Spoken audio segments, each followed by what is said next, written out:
we fill up our dumpster wheels. Turn this thing on.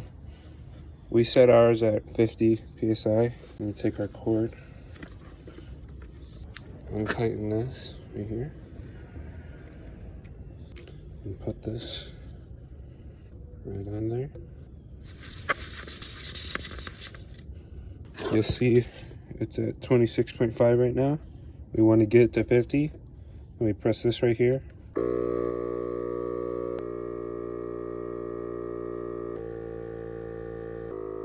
Watch. It's done when it stops blinking.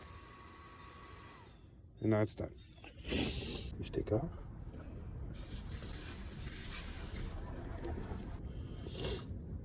That's how you fill your tire.